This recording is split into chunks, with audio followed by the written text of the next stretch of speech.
And here she is, Ellen DeGeneres.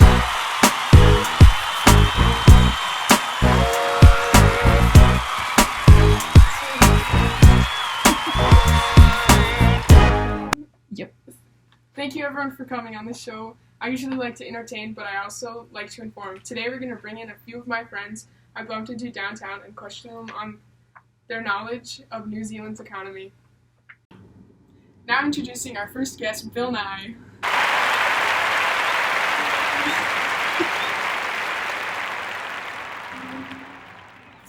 How's it going, Bill? Oh, it's going pretty good. Thanks for having me. Yeah, anytime. Is it okay if I ask you about New Zealand? Sure, go for it.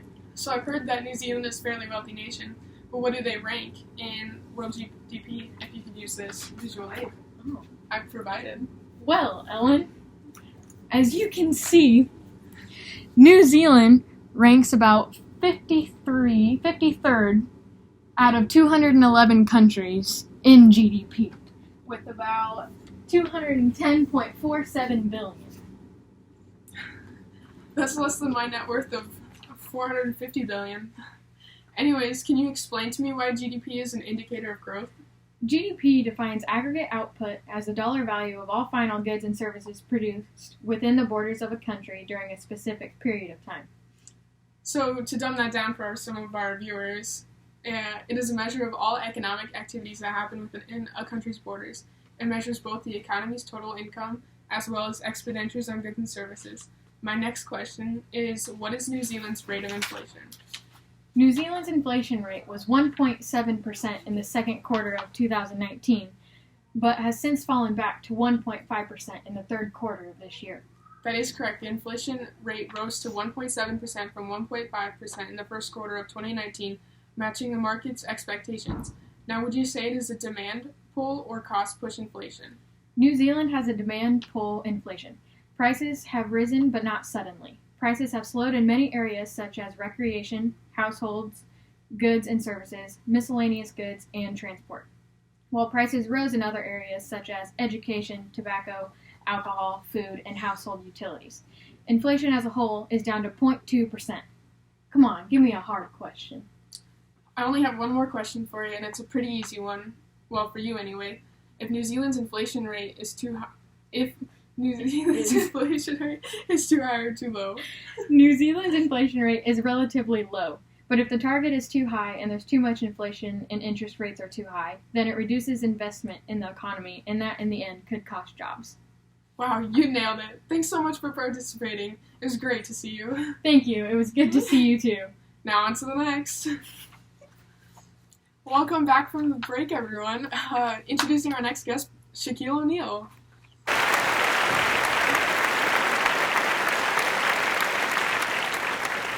So, Shaquille, I recently met up with Bill Nye, and we talked about New Zealand, but I also wanted to ask you a few questions and see what you knew.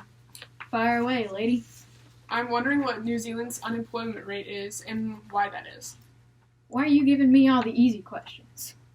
Since the fourth quarter of 2016, the unemployment rate has been decreasing from 5.2%. Most recent unemployment rate is 3.9%.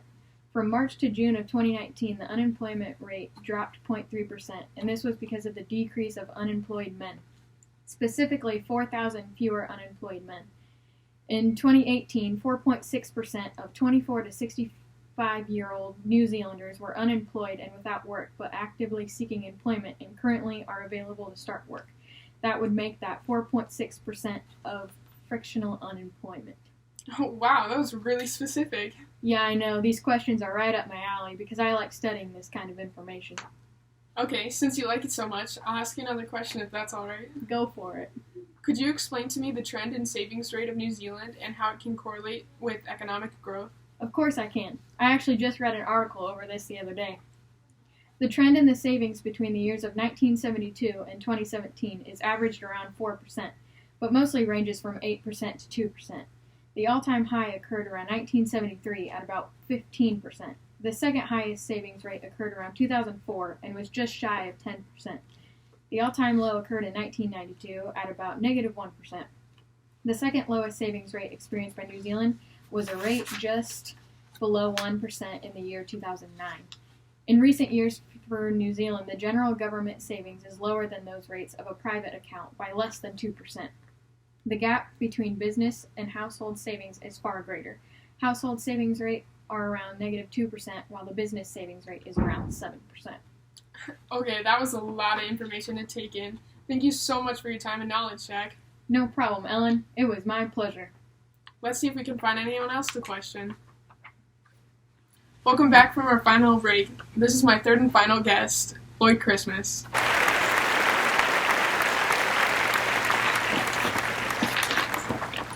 Hey Lloyd, so is it Christmas is in the tree? No, as in the holiday. Okay. Is it alright if I test your knowledge on New Zealand today? Sure, go for it. My first question is, can you describe to me the trend in growth over the past 10 years and then over the past 5 years? Well, of course I can, Ellen. I'm not dumb. Over the past 10 years, from 2008 to 2018, New Zealand has experienced an increase in growth until the year 2011, where a slight decrease from 2.3 to about 2.2 occurred. It then rose until 2014 at about 3.7, and then dropped to 3.5, and then rose again back to 3.6 before experiencing a steady decrease over the last few years, ending at a rate of about 2.7. Over the past 5 years, the growth for the country of New Zealand has been steadily decreasing and has experienced minor increases occasionally. So you've explained the growth to me. Can you also tell me noticeable changes? Don't worry, I know a lot about changes. Noticeable changes in the economic growth of New Zealand occurred during the years of 1974 to 75, 76 to 77, 91 to 93, and then 2007 to 2008. Between 1973 and 1984, New Zealand government experienced economic pressure from groups of interrelated crises. These crises included 2 oil supply shocks, a rise in inflation, and an increasing unemployment rate. The national prime minister during 1974 and 84, Robert Melton, proposed and persuaded his own think big policies. Some of these policies included a wage and price freezing, tightening control over the government, large-scale investments, steel works expansions, and an increase in the country's construction. Melton's policies had full intentions of correcting the economy, but had the opposite effect. The 2007 to 2008 recession in economic growth for New Zealand was caused by a global financial crisis, or CFG. This led to billions of dollars of bailouts from not only New Zealand but many other countries in the world. In the span of a year, New Zealand's unemployment rates increased from 4% to 6.5% due to the CFG. Well, your information sure is impressive, but this quiz isn't over.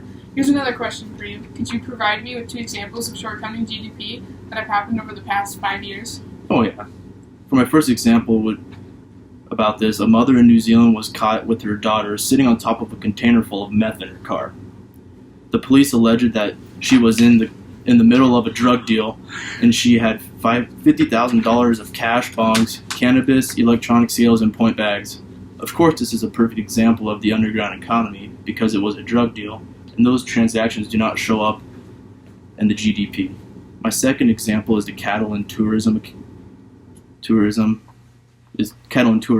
They account for 3.5 and 6.1% respectively in the $200 billion GDP of New Zealand.